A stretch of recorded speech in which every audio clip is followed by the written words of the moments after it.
اعوذ باللہ السمیع العلیم من الشیطان اللعین الرجیم حسبنا اللہ ونعم الوکیل نعم المولا ونعم النصیر بسم اللہ الرحمن الرحیم الحمد للہ الذی لا یبلغ مدحته القائلون ولا يحصي نعمه العادون ولا يعدي حقه المجتهدون الذي ليس لصفته حد محدود ولا نعت موجود ولا وقت معدود ولا عجل ممدود فطر الخلائق بقدرته ونشر الرياح برحمته والصلاة والسلام على أشرف الأنبياء والمرسلين خاتم النبيين سيدنا ومولانا أبي القاسم محمد وعلى أهل البيت الطيبين الطاهرين المعصومين المظلومين المنتجبين المنتخبين الميامين أما بعد فقد قال الله سبحانه وتعالى في محكم كتابه والفرقان الحميد وقوله الحق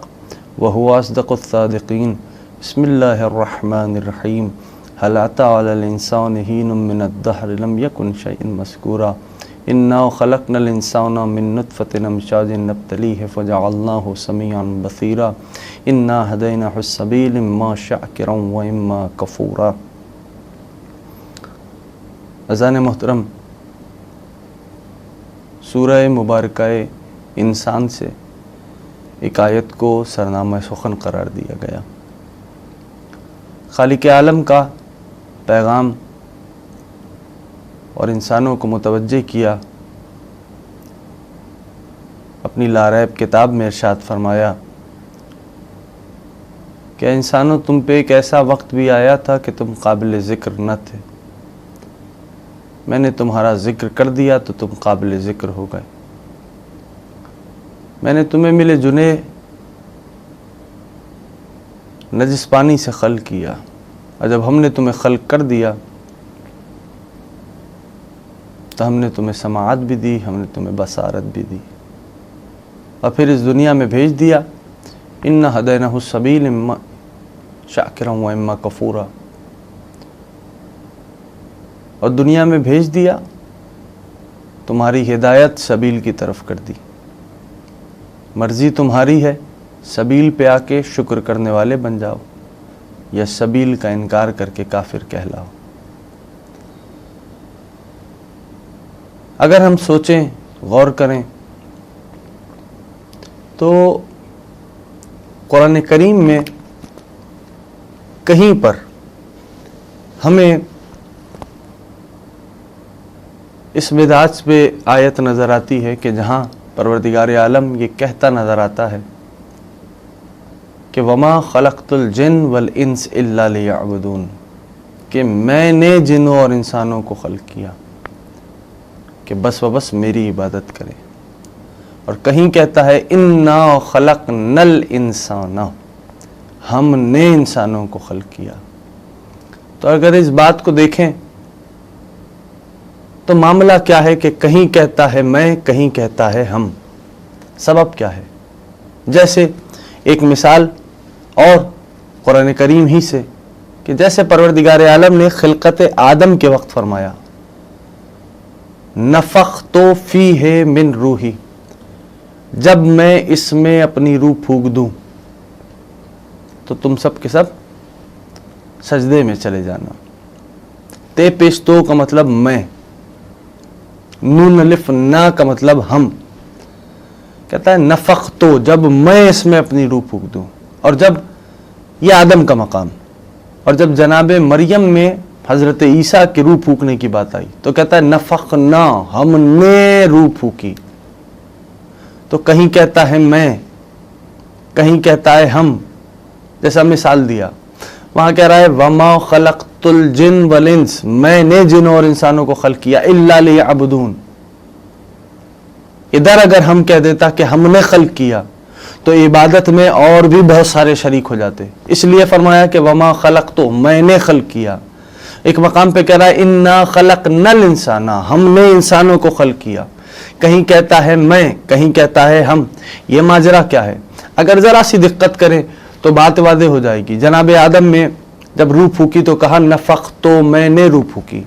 اب مریم میں جب عیسیٰ کی روح پھونکنے کی بات آئی تو کہتا نفخنا، ہم نے روح پھونکی.